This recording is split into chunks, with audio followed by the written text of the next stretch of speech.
Hello dear student, स्वागत है आपका एक बार फिर से आपके अपनी यूट्यूब चैनल एमकेएस क्लासेस पर। जैसा कि आप सभी लोग जानती हैं, बीकॉम ऑनर्स और बीबीए की परीक्षा आ चुकी है। उन्हीं परीक्षाओं को ध्यान में रखते हुए मैं आज आपके साथ शेयर करने वाला हूं कंपनी लॉ के बुक के मोस्ट इम्पॉर्टेंट क्वेश्चन। इससे पहले भी मैं अपने यूट्यूब चैनल पर कंपनी लॉ के top 10 most important question upload कर चुका हूँ। उस वीडियो की लिंक मैंने आपको इस वीडियो के डिस्क्रिप्शन में दे दी है और आई बटन में भी मैंने आपको उस वीडियो को मेंशन कर दिया है, जहां से जा करके आप उस वीडियो को आराम से देख सकते हैं और एग्ज़ाम में 80 to 90% आराम से लेकर आ सकते हैं। दोस्तों, गारंटी देता हूं कि अगर आप दोनों ही वीडियो को अच्छे से देख लेते हैं और समझ लेते हैं तो आप एग्ज़ाम में आराम से 80 to 90% लेकर आ सकते हैं, बशर्ते आप दोनों ही वीडियो को अगर ध्यान से देख लेते हैं तो दोस्तों, अगर वीडियो पसंद आए तो प्लीज़ वीडियो को लाइक भी कर देना और अगर आप मेरे यूट्यूब चैनल पर नए हैं, चैनल को सब्सक्राइब नहीं किया है तो प्लीज़ चैनल को सब्सक्राइब कर देना। साइड में बने बेल आइकन बटन को दबा देना और ऑल पर सेट कर देना, जिससे कि आने वाली सभी वीडियो की नोटिफिकेशन आपको मिल सके और आप जल्द से जल्द मेरी वीडियो को देख सकें। दोस्तों, वीडियो को ज़्यादा से ज़्यादा शेयर भी कर देना।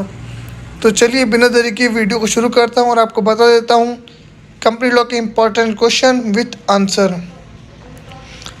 चलिए सबसे पहले हम बात करते हैं फर्स्ट क्वेश्चन की, यानी कि क्वेश्चन नंबर फर्स्ट की। What do you mean bye prospectus? What is content of prospectus? Hindi में पढ़ लेते हैं। प्रोस्पेक्टस से आपका क्या अभिप्राय है? प्रोस्पेक्टस की सामग्री क्या है? आप एक बार सबसे पहले हम बात करेंगे कि प्रोस्पेक्टस होता क्या है। आप एक बार प्रोस्पेक्टस की डेफिनेशन को देख लीजिएगा। आप वीडियो को पॉज करके भी आंसर को रीड कर सकते हैं और नोट आउट कर सकते हैं। तो चलिए अब हम बात करते हैं कंटेंट ऑफ प्रोस्पेक्टस। सबसे पहला कंटेंट है हमारा कंपनी के पंजीकृत कार्यालय का पता। आगे आप रीड करते रहिए और नोट आउट करते रहिएगा।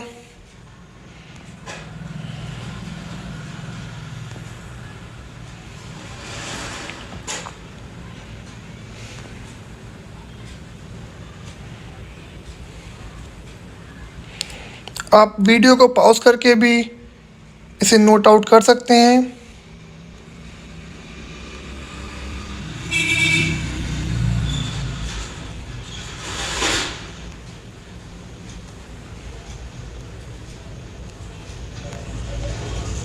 तो दोस्तों, यह तो था हमारा क्वेश्चन नंबर फर्स्ट। अब हम बात करेंगे क्वेश्चन नंबर सेकंड के बारे में, यानी कि प्रश्न नंबर 2।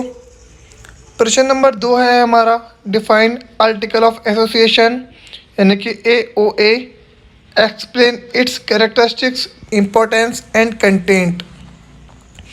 हिंदी में पढ़ लेते हैं। एसोसिएशन के लेख को परिभाषित कीजिए, इसकी विशेषताओं, महत्व और सामग्री की व्याख्या करें। सबसे पहले हम बात करेंगे कि AOA होता क्या है। आप एक बार इसकी डेफिनेशन को रीड कर लीजिएगा। जैसा कि मैंने आपको बताया था कि आप वीडियो को पॉज करके भी इसको रीड कर सकते हैं और नोट आउट कर सकते हैं। तो चलिए अब हम बात करेंगे कैरेक्टरिस्टिक्स ऑफ AOA। पहला कैरेक्टरिस्टिक्स आप एक बार नोट कर लीजिए और रीड आउट कर लीजिए।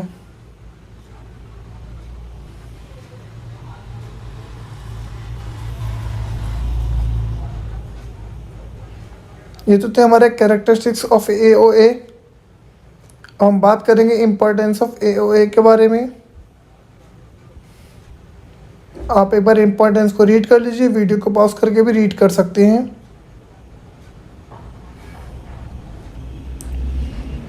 तो चलिए अब हम बात करते हैं कंटेंट ऑफ AOA।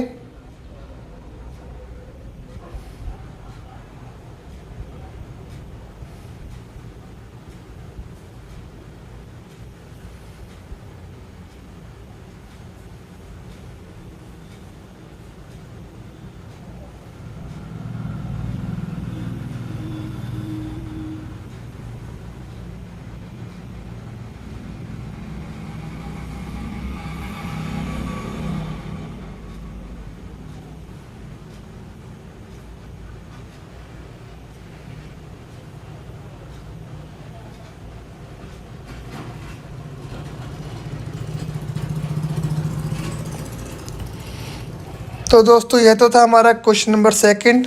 अब हम बात करेंगे प्रश्न नंबर 3 के बारे में। What do you mean by statutory meeting. What are the provision regarding statutory meeting of any company. Hindi में रीड कर लेते हैं। वैधानिक बैठक से आपका क्या अभिप्राय है। किसी भी कंपनी की वैधानिक बैठक के बारे में क्या प्रावधान है। सबसे पहले हम बात करेंगे कि वैधानिक बैठक का मतलब क्या होता है।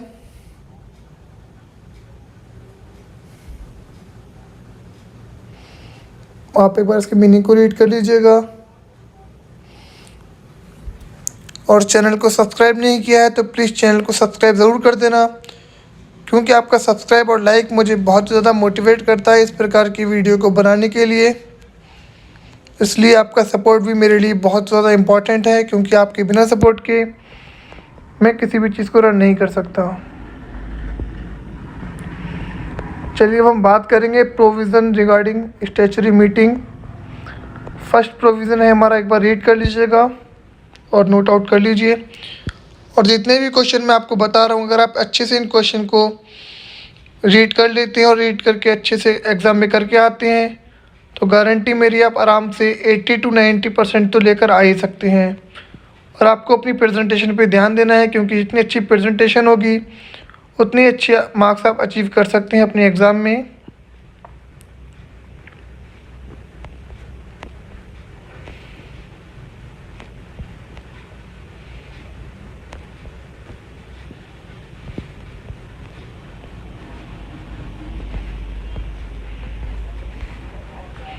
आई होप कि आपने प्रोविज़न को अच्छे से रीड कर लिया होगा।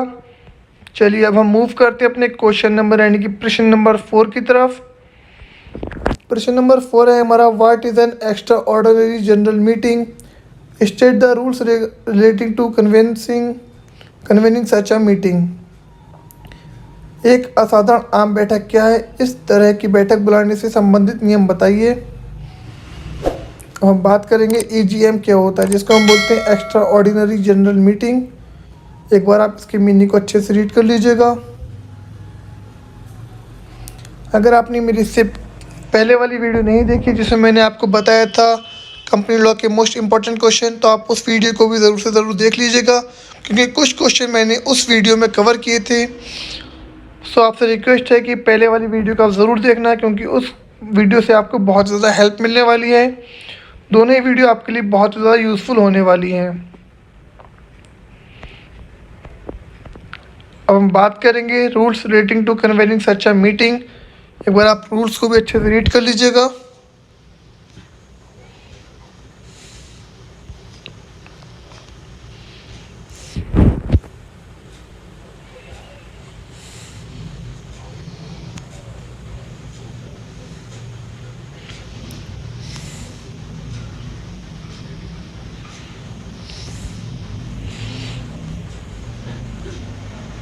तो दोस्तों टोटल 5 रूल्स थे हमारे एक्स्ट्रा ऑर्डिनरी मीटिंग के बारे में, और आई होप कि आपने पाँचों रूल्स अच्छे से रीड कर लिए होंगे।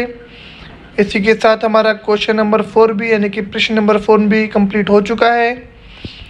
चलिए अब हम बात करेंगे प्रश्न नंबर 5 के बारे में। Define company, explain it's characteristics and types, यानी कि कंपनी को परिभाषित करें, इसकी विशेषताएं और प्रकार बताएं। चलिए मूव करते हैं आंसर की तरफ। सबसे पहले हम बात करेंगे कि कंपनी होती क्या है। आप एक बार अच्छे से इसे रीड कर लीजिएगा कंपनी के मीनिंग को। इसके बाद हम बात करेंगे कैरेक्टर के बारे में और टाइप के बारे में। आई होप कि आपने इसकी परिभाषा को रीड कर लिया होगा। अब हम बात करेंगे कैरेक्टर के बारे में। पहला कैरेक्टर है विधान द्वारा कृत्रिम व्यक्ति,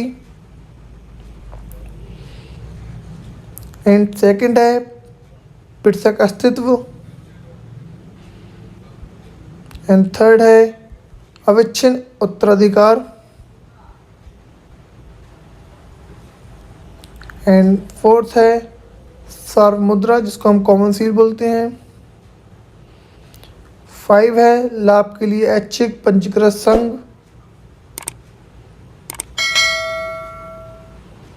6 है लोकतांत्रिक प्रबंध।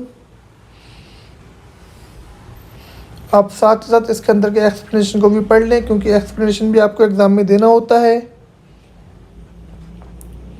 7 है सीमित दायित्व। 8 है कार्य क्षेत्र की सीमाएं। 9 है हस्तांतरणीय अंश।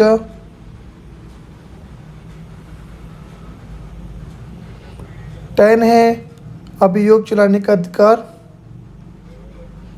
और इन्हीं 10 कैरेक्टर के साथ हमारा कैरेक्टर भी ख़त्म होते हैं कंपनी के। अब हम बात करेंगे कंपनी के टाइप्स के बारे में कि कंपनी कितने प्रकार की होती हैं।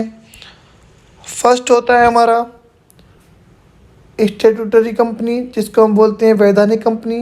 इसके अंदर के एक्सप्लेनेशन को आप पढ़ लीजिएगा, अच्छे से रीड कर लीजिए और नोट आउट कर लीजिए। आपसे रिक्वेस्ट है कि अगर आपने चैनल को सब्सक्राइब नहीं किया है तो प्लीज़ चैनल को सब्सक्राइब कर दो और प्लीज़ वीडियो को लाइक भी कर देना, क्योंकि बहुत ज़्यादा मेहनत लगती है इस प्रकार की वीडियो को बनाने के लिए। तो चलिए, हमारा सेकंड टाइप होता है रजिस्टर्ड कंपनी, जिसको हम बोलते हैं पंजीकृत कंपनियां।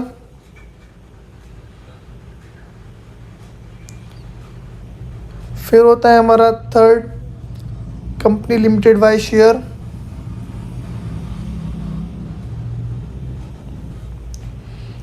फिर होता है हमारा fourth company limited by guarantee. फिर होता है अनलिमिटेड लिएबिलिटी कंपनी, उसको हम बोलते हैं असीमित दायित्व कंपनी। जिनका दायित्व सीमित नहीं होता बल्कि असीमित होता है, उनको हम बोलते हैं असीमित दायित्व कंपनी। फिर आता है हमारा पब्लिक कंपनी। इसकी डेफिनेशन आप अच्छे से रीड कर लीजिएगा, शॉर्ट में भी क्वेश्चन पूछ लिया जाता है कि पब्लिक कंपनी कौन सी होती हैं, इसलिए आप इसके सेक्शन को भी अच्छे से याद करके जाएं और इसके अंदर की डेफिनेशन को भी आपको अच्छे से याद करके जाना चाहिए, क्योंकि आपके सेक्शन से आपको बहुत ज़्यादा मार्क्स अचीव होते हैं और एग्ज़ामिनर पे पॉजिटिव इफ़ेक्ट पड़ता है। इसलिए आपसे रिक्वेस्ट करूँगा कि आपको सेक्शन तो याद होना ही चाहिए। चलिए, हम बात करेंगे प्राइवेट कंपनी के बारे में। और एक बात मैं आपको और बता दूं, एग्जामिनर लॉन्ग में ये भी पूछ सकता है कि difference between private and public company, कि पब्लिक और प्राइवेट कंपनी में कौन कौन से डिफरेंस होते हैं। आपको उनके डिफरेंस को भी याद करके जाना है, वो आप अपनी बुक से या फिर किसी भी क्वेश्चन बैंक से अच्छे से रीड कर सकते हैं। कम से कम आपको 9 या 10 डिफरेंस तो याद होना ही चाहिए कि कौन कौन से 10 डिफरेंस होते हैं पब्लिक और प्राइवेट कंपनी में। चलिए, फ़िलहाल तो हम बात करते हैं प्राइवेट कंपनी के बारे में।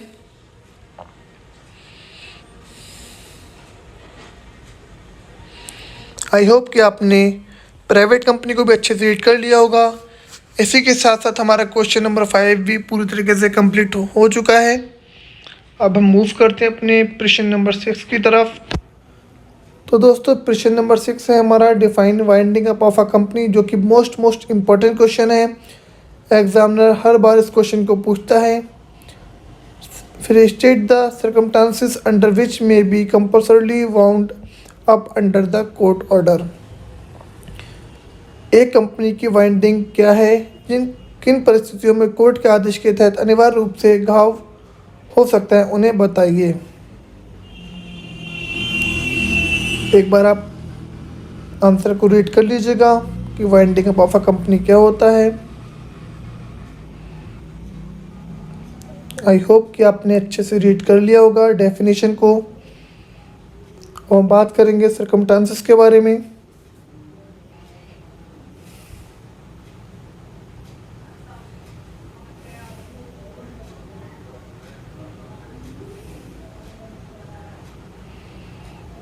आप सारे सर्कमस्टांसेस को अच्छे से रीड कर लीजिए और नोट आउट कर लीजिएगा।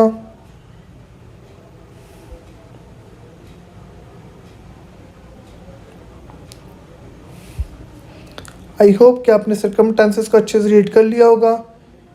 इसी के साथ हमारा प्रश्न नंबर 6 भी पूरी तरीके से कंप्लीट हो चुका है। चलिए, अब हम बात करते हैं प्रश्न नंबर 7 के बारे में। Define managing director, state the provision of their appointment and remuneration. Hindi में प्रबंध निर्देशक को परिभाषित करें, उनकी नियुक्ति और पारिश्रमिक के प्रावधान को परिभाषित करें। सबसे पहले हम बात करेंगे मैनेजिंग डायरेक्टर होता क्या है। आप एक बार क्वेश्चन को अच्छे से रीड कर लीजिए, यानी कि आंसर को भी आप अच्छे से रीड कर लीजिए। आई होप कि आपने रीड कर लिया होगा और नोट आउट कर लिया होगा। अब हम बात करेंगे प्रोविज़न रिगार्डिंग, सबसे पहले अपॉइंटमेंट के बारे में। अपॉइंटमेंट का प्रोविज़न आप अच्छे से रीड कर लीजिएगा। आई होप कि आपने रीड कर लिया होगा और नोट आउट कर लिया होगा। तो चलिए अब हम बात करते हैं रेमुनरेशन के बारे में।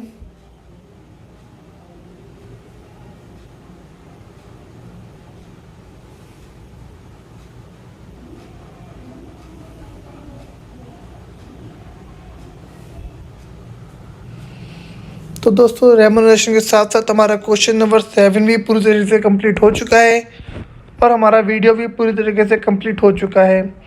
आई होप कि आपको वीडियो पसंद आया होगा और आपको क्वेश्चन के आंसर भी अच्छे से समझ आ गए होंगे और आपको प्रश्न भी अच्छे से समझ आ गए होंगे। अगर दोस्तों वीडियो पसंद आई है तो प्लीज़ वीडियो को लाइक कर देना। चैनल को सब्सक्राइब नहीं किया है तो प्लीज़ चैनल को सब्सक्राइब कर देना। साइड में बने बेल आइकन बटन को दबा देना और ऑल पर सेट कर देना, जिससे कि आने वाली सभी वीडियो की नोटिफिकेशन आपको मिल सके और आप जल्द से जल्द मेरी वीडियो को देख सकें। तो चलिए दोस्तों, आज के इतने ही काफ़ी हैं। मिलते हैं अपनी अगली वीडियो में नए इंपॉर्टेंट क्वेश्चन के साथ में, नए सब्जेक्ट के साथ में। जब तक के लिए thank you so much guys. देखते रहिए MKS classes. Best of luck.